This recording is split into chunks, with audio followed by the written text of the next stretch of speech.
It is the Resistance Report for Tuesday, May 30th, 2017. Good evening. I want to remind you that the Resistance Report is available on podcast, and so please subscribe through iTunes or however you download podcasts. Also, let me urge, because this is live and you're out there live and I'm live, please get your questions in, because it's an opportunity for me to respond to questions you may have, that I may bring up topics that you want me to go into in greater detail. The theme tonight, and I want to stress again, the purpose of the Resistance Report is to put issues in context, to give you kind of a larger view, pull things together, connect the dots. And tonight, the larger theme is Trump going down and America coming back up. It's a pretty positive theme. I don't want to get carried away with positive themes tonight. In fact, this afternoon I was getting some coffee, and somebody where I was getting coffee, who was giving me coffee, actually said, she said, "I'm so excited. Things are just going great." Well, I think that may be a little premature, but undoubtedly there is reason, I think, to believe that this is the beginning of the end for Donald Trump. First, let me just say, between the last time we had a chance to talk, you and I, and now, Donald Trump returned from Europe. And what did he say? He said, of course, just returned from Europe. This was a tweet. Trip was a huge success for America. Hard work, but big results! Exclamation point. Even the mainstream press congratulated Donald Trump on a job well done. Now, compared to what he has been doing in the United States, I suppose you could say that not ruffling hugely a lot of feathers in terms of tweets and tantrums and tumult, Trump did fairly well. But when you look a little bit more in detail at what happened in Europe and the rest of the world, you find that it is just another extension of the Trump catastrophe. Here, for example, is Germany's top diplomat, Sigmar Gabriel, in a talk that he gave yesterday. He said, quote, "Anyone who accelerates climate change by weakening environmental protection, who sells more weapons in conflict zones, and who does not want to politically resolve religious conflicts, is putting peace in Europe at risk. The short-sighted policies of the American government stand against the interests of the European Union. The West has become smaller, at least it has become weaker. The Trump administration wants to terminate climate agreements, wants to enforce military action in crisis regions, won't allow people from certain religious circles to enter the United States, and so forth." Now, this is the foreign minister of Germany. This is right on the heels of Angela Merkel talking about Germany and Europe is going to have to go it alone because it can no longer count on America.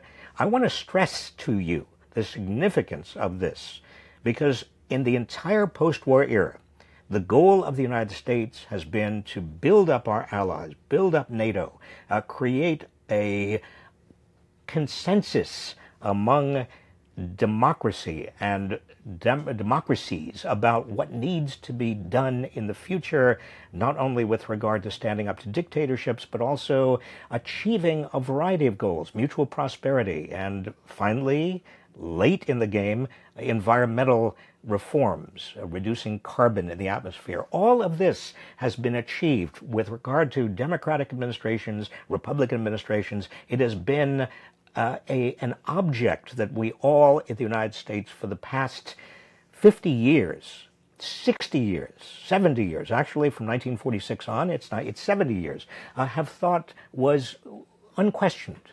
And now Donald Trump comes along and he cozies up to dictators around the world.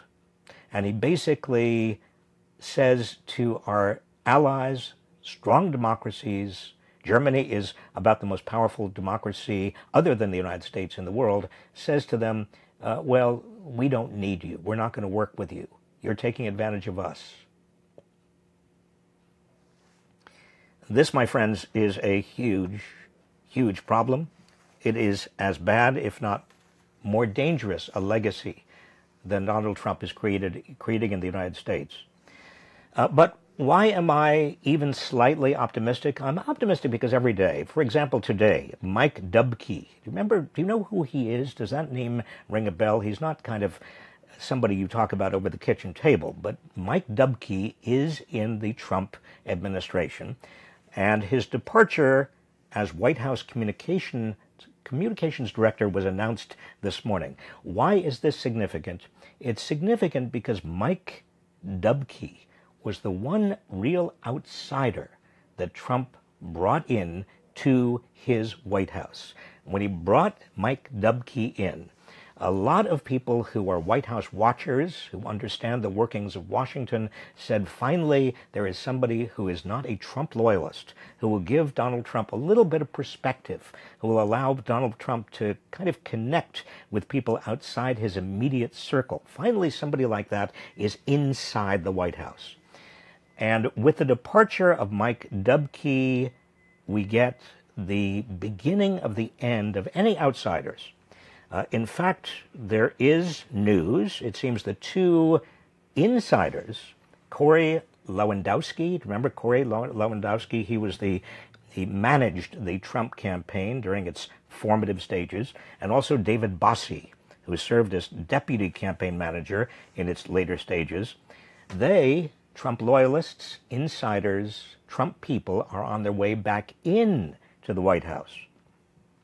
So what's going on here? Well, I can tell you what's going on.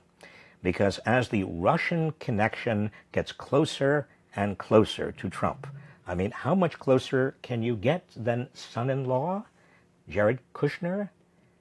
The wagons are circling.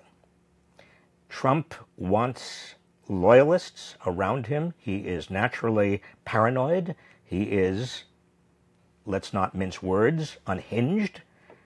And his so-called shake-up, you're going to be hearing a lot about shake-up in the White House. It's not really a shake-up. He's not resetting the White House. He's bringing back loyalists.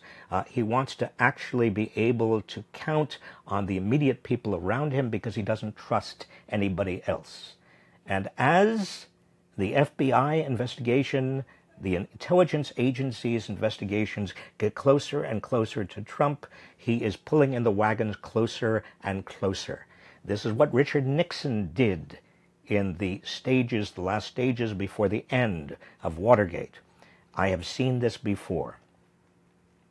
And now, meanwhile, several of you have expressed concern about the results of several Democratic races that have been lost to Republicans.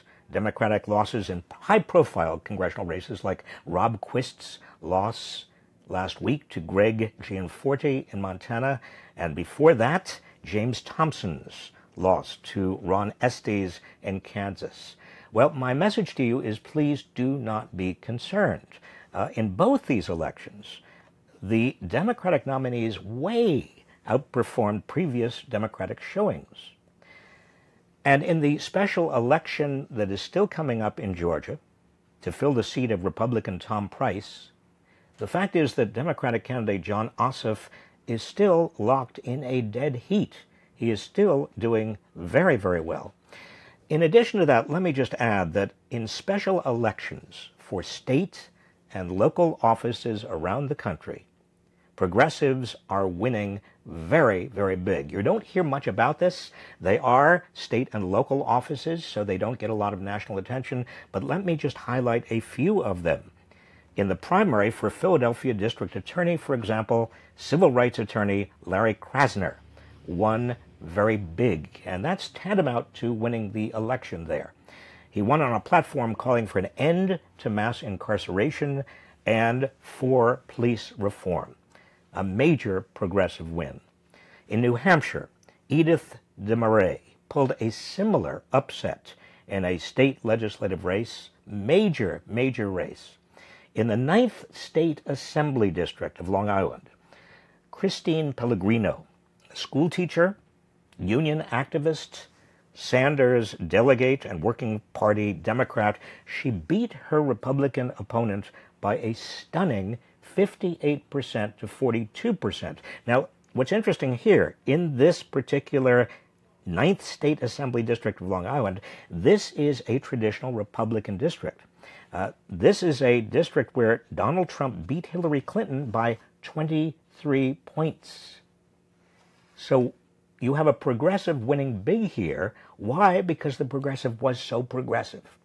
The anti-establishment progressive forces in America are huge right now, as you know, because many of you are part of them. In the Democratic primary for mayor of Jackson, Mississippi, this is the last one I want to bring your attention to, but I just want to give you the overall framework, the pattern here. The winner was Chokwe Antar Lumumba, who called for a people's administration featuring police reform, cooperative economic development.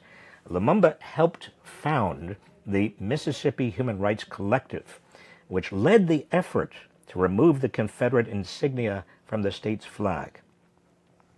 Now, what's the moral here? The moral here is that progressive populists and the progressive populist energy of the Trump resistance and the Sanders campaign are having a huge impact politically across the nation.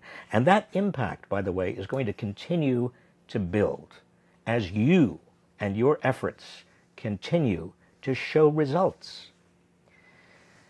Finally, before I take your questions, I try to reserve the last part of my comments for what I think we don't have enough of in this country, which is shame and talking about who should be ashamed and who we should shame, but also honor, who we should honor. Because the Trump effect has been to remove or discredit or basically eviscerate moral norms in this country in ways that we all have responsibility to respond to. And I want to say something about two things that occurred last week. As you may recall, last Wednesday, on election eve in Montana, Greg Gianforte did beat up a reporter who asked him about the Congressional Budget Office report showing that 23 million people would lose their health insurance under the latest Republican version of repeal of the Affordable Care Act. Now, I mentioned this last week, and it is critically important that you, I think, register your view on this too, with the House Republican leadership, with Paul Ryan. And that is that Greg Gianforte should not be seated. They do have discretion. House members have discretion as to whether to seat somebody who has been elected. And if somebody beats up a reporter who's simply asking a question, refuses to be responsive to the public in that way, I believe that they do not deserve to be seated. And although Paul Ryan is probably going to disregard our views, I think our views are important. It's important to register your moral outrage about this. Something else occurred last week. Two men who did not know each other, by the way, Talishan Namke Meche, and he's age 23, and Ricky John Best, age 53. They were killed on a train in Portland Friday evening when they tried to protect two young Muslim women from hateful racial slurs. Their lives may very well have been threatened, those two young women. In this era of Trump hatefulness,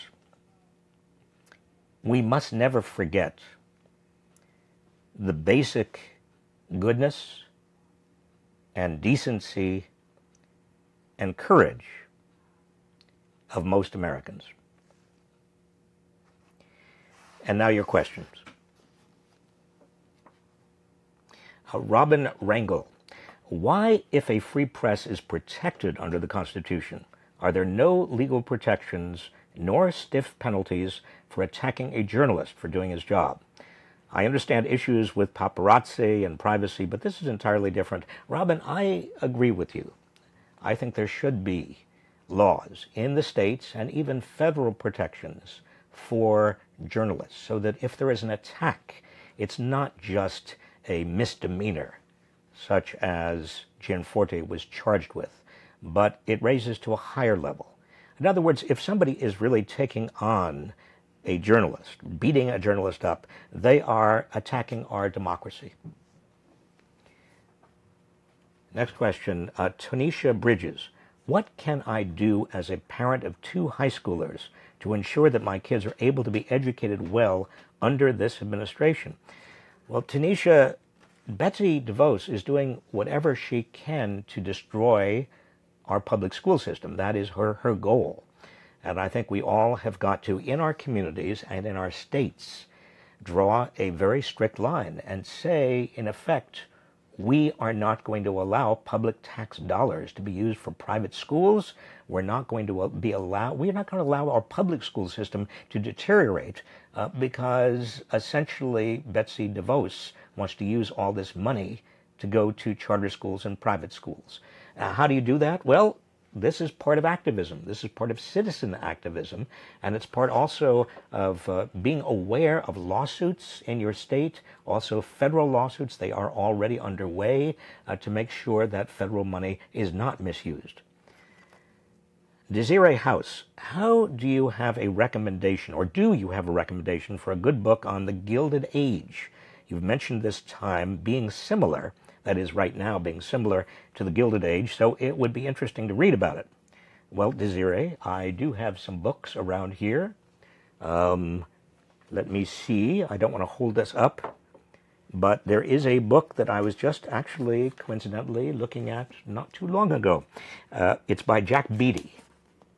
I'm going to hold it up to you. It's The Age of Betrayal, The Triumph of Money in America, 1865 to 1900. It's a great book, published by Alfred Knopf a few years ago, and I have benefited greatly from that book, and I will, if you want, point you to some other books that are not around here right now, when I can. Isaac Jackson, should organizers prioritize attempting to impeach Donald Trump or trying to flip the Senate and or House in 2018? How achievable are these goals? Well, Isaac, they are one and the same. That is, there is probably not going to be an impeachment of Donald Trump until the House is flipped to the Democrats, because the Republicans are, well, unless there is some smoking gun that is turned up that really causes so much public outrage and links Donald Trump so directly with the Russian rigging of the 2016 election that he is shown to have committed treason, and it's not clear. In fact, it's far from clear there's going to be anything that absolutely unambiguous. We are going to have to go through an impeachment process, and that means that it starts in the House Judiciary Committee, and then it's voted on in the House, and then if it is voted on in the House, it still has to go to the Senate. This means political action by you, by all of us, to get the House and the Senate back for and to the Democrats. I'm not suggesting to you for a minute that there aren't principled Republicans in the House and the Senate. Maybe they will come around, but it's very unlikely that Republicans would turn on their own head of the party, and that is officially what Donald Trump is. John Nord, besides money, what effective measures can we take to build up public support to remove Trump and his associates? Well, John, I think that we are all, you and I and millions of others, are doing a lot right now. You mentioned money. Well, certainly money helps in terms of contributions to all sorts of organizations that are doing a lot to get the word out, including, I might add, Inequality Media, our little not-for-profit, also the ACLU, many, many others. Also supporting candidates that are progressives. But beyond that, money has a limited impact. It's about organizing. It's about mobilizing and involving your neighbors. I've repeatedly talked about indivisibleguide.com, which is a terrific organization. I've got to know the heads of the organization quite well, and I have a great deal of confidence in them in terms of a vehicle for organizing and mobilizing. There's another group called swingleft.org that's doing a very, very good job. I will continue to alert you to the kind of organizations that you can be involved in, but never, never underestimate the impact and importance of effective organization. To get the vote out, but also to give people a sense of being involved and that you're not alone. I think one of the biggest problems at a time like this is people feeling like, they're all alone, or they get burnt out. And I know that many of you, after 4.5 months of this, are feeling pretty burnt out. Deborah Howard, how can the Democratic Party bring voters, especially young, poor voters, to the voting booths in 2018? Deborah, there's really only one way for the Democratic Party to do this, and that is to link itself up with the extraordinary energy at the grassroots, including a lot of young people. You, I'm sure, remember in the Democratic primaries the millions of young people who came out for Bernie Sanders. Well, you may be one of them, and if you're not, maybe they're your children, but that was a source of new energy for the progressive cause, but also for the Democratic Party that is still there, still potential. And the Democrats need to take advantage of that, and actually to not just take advantage of it, but also to hear, to listen to what those progressive voices are saying. Shannon Larisset, if the presidency were to be voided on the basis of Russia being involved in the election, why would that default the presidency to Pence? It seems the whole election should be voided, and we should have a redo with no Russian influence. I just don't understand why his cabinet would stay intact if the impeachable offense was directly related to the election itself. Well, Shannon, let me look if I can. I have my trusted Constitution around here someplace, but even if I can't locate it on my desk, let me just urge you to look at Article 1, Sections 2 and 3 of the Constitution. That's what the Constitution says about impeachment. It doesn't say anything about basically when a president is impeached, he is thrown out, but it doesn't say that his cabinet is thrown out. It says, in effect, that the vice president becomes president. If Donald Trump is impeached before the year 2020, the next presidential election, and Mike Pence becomes president, then we have an opportunity to get rid of Mike Pence in 2020, but there is no constitutional vehicle. That's what I'm really saying. There's no constitutional vehicle for resetting the entire election as if it never occurred. I understand completely what you're getting at. Brian Jordan, should Democrats be focusing so much on congressional races? It seems to me like governors' races and state legislatures are the way to go. With governors on our side, we can veto the maps in 2020 that will make a difference at every level of government. Brian, you are absolutely correct in that a singular focus on flipping the House or the Senate or both shouldn't distract us from the enormous importance of getting state legislatures back and governors back. And you point out the 2020 census and how important that's going to be with regard to setting all sorts of rules governing congressional districts. And of course, we also have the issue of gerrymandering. So, Brian, you're right, but I don't think it's either or. It shouldn't be either or. I mean, what progressive groups are doing at the local level and at the state level is targeting key races that are state races. I went over some of those at the beginning of this broadcast, but they are also looking at vulnerable congressional races, vulnerable congressional Republicans, Senate Republicans, and also House Republicans. So it's not either or. It's got to be all of it. We have time for just 2 more questions. Stephanie Romano, aside from opposing this administration, what would your top 5 proposals for a future platform to permanently right the course of our U.S. government be? Well, Stephanie, number 1, get big money out of government. And I could tell you, if we had more time, and hopefully we will have more time on a future one of these resistance reports, what we do to do that, even if we can't reverse Citizens United right away. Secondly, a single-payer health care plan is critically important. We spend more on health care, and Our population is just not nearly as healthy as other countries are that spend far less than we do but have a single-payer plan. I think also making higher education free, as Bernie Sanders talked about, is terribly important. I am a professor. I see higher education firsthand. I know how hard it is for many poor families and middle-class families to afford higher education for their kids. Number 4, I would raise the minimum wage to $15 an hour at least, and also expand something called the Earned Income Tax Credit, which is vitally important.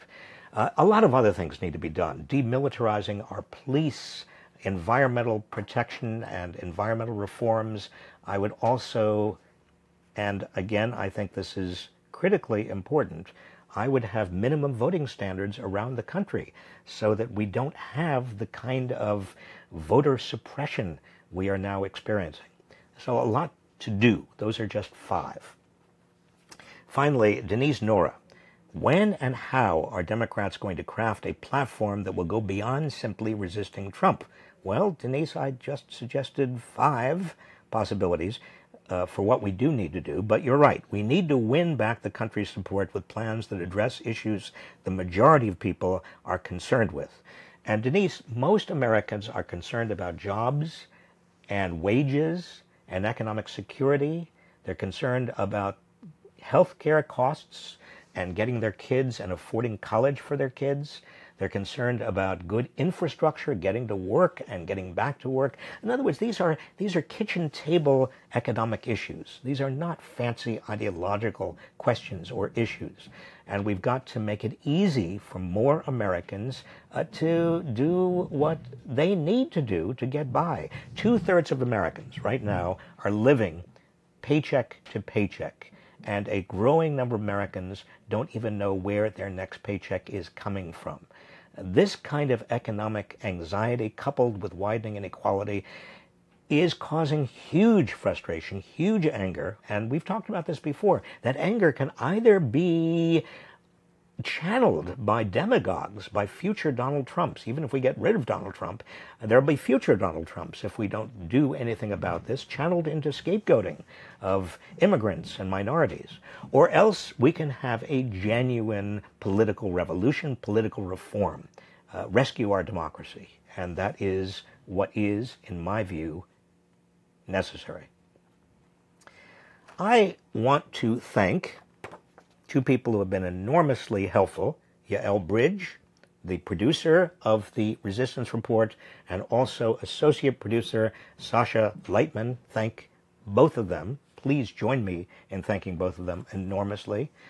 Thank you for your work. Thank you for your continued interest in changing and dedication to reforming America. That's the end of tonight's Resistance Report. I'll see you tomorrow.